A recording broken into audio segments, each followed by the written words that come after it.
This is a 1961 instruction on vetting seminarians. So I will begin. Just want to introduce you. You don't have to understand a whole lot. Just know this exists. And again, in governance, there's a struggle. This is all about church governance. The 1961 instruction, Religiosorium Institutio, on the careful selection and training of candidates for the state of perfection and sacred orders, was the work of the Sacred Congregation for the Religious and the Holy Office. On February the 2nd, 1961, after the document received the approbation of Pope John the 23rd, the contents of the instruction were privately communicated to the superiors of religious communities, societies without vows, and secular institutes. The 1961 instruction was not printed in the Acta Apostolica Sedes, an official compilation of the decrees of the Holy See, but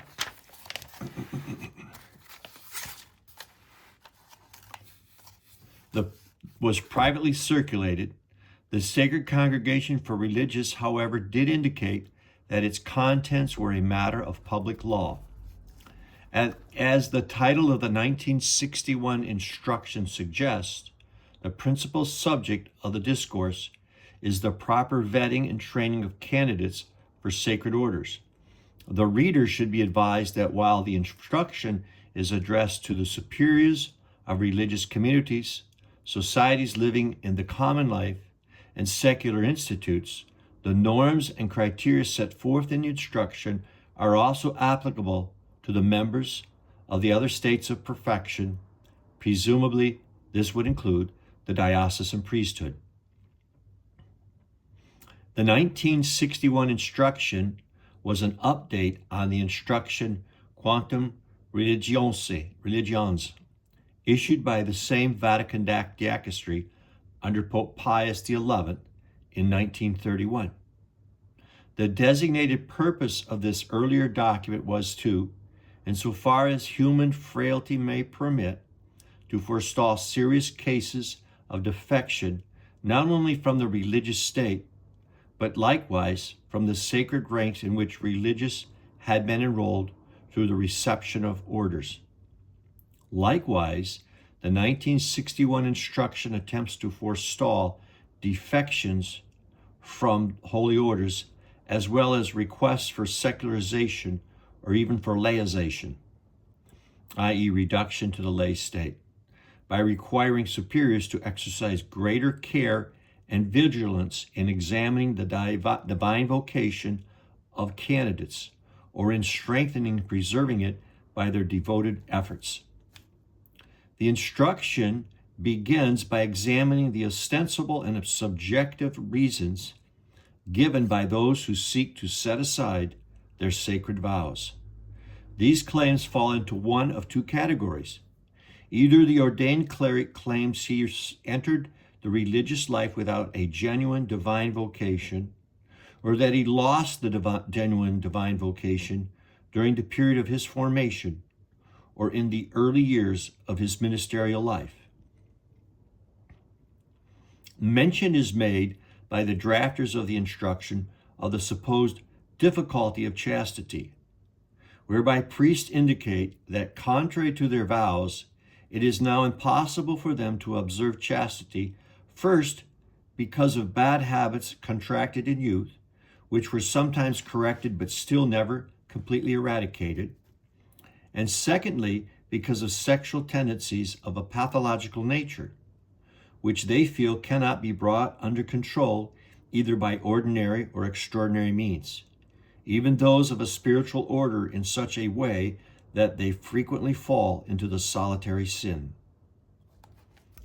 In order to safeguard the honor of the church, the welfare of the religious communities, and the edification of the faithful, let me repeat that. In order to safeguard, these are triplicate threes, in order to safeguard the honor of the church, the welfare of religious communities, and the edification of the faithful, the instruction states that superiors must exercise accurate diligence and untiring zeal in order not to provide even a vestige of foundation for priests advancing such claims.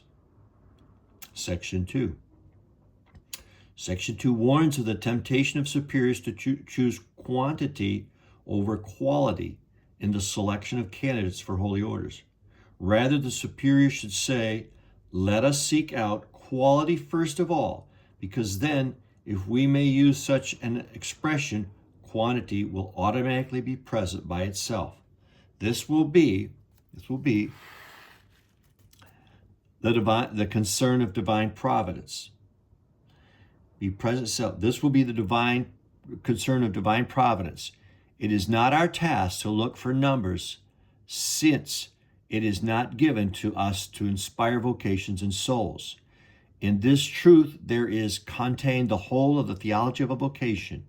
It comes from God, and only God can give it. It is our task to nurture this vocation, to enrich it, and to adorn it.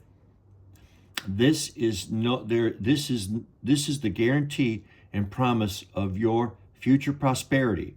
As a matter of fact, experience teaches us that God favors with an abundance of vocations those religious communities which flourish with the rigor of discipline and carry out their own proper role in the mystical body of Christ.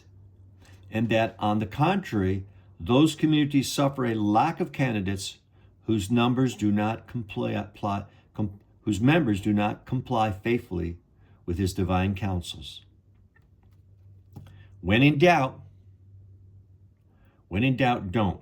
On the matter of the careful vetting of seminary candidates, the essence of which is the discernment of character, the tone of the instruction becomes ever more strident and exacting. Moral certitude as to the fitness of the candidate for ordination is demanded of the superior. Canon law provides that doubtful fitness is not enough, but as often as there still remains some prudent doubt as to the fitness of a candidate, it is wrong to permit him to contract obligations.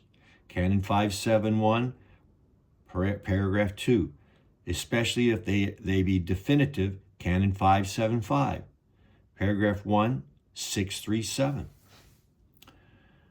For the selection and training of a religious candidate is a step towards sacred. For the selection and training of a religious candidate is a step towards sacred ordination, and in the ordination of religious, as Pius XI wisely warns, the bishop always places full confidence in the judgment of their superiors.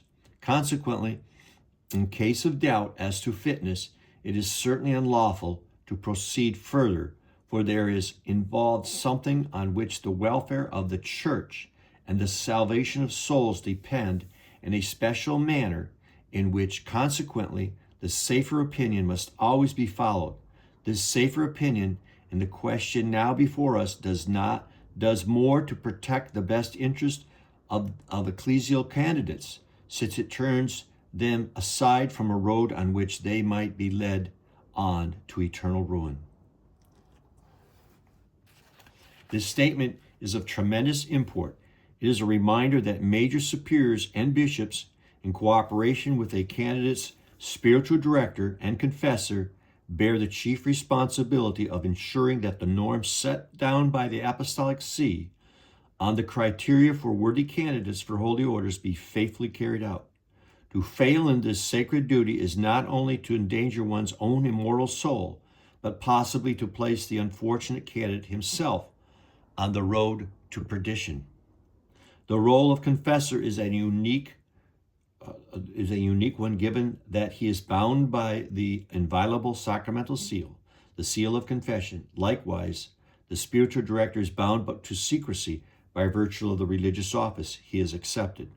The instruction makes it clear that confessors have the grave duty of warning, urging, and ordering unfit subjects privately and in conscience, with no regard for human respect. Let me continue on with the second part to this. We're at about the 10-minute mark, so I'll put together something a little later on.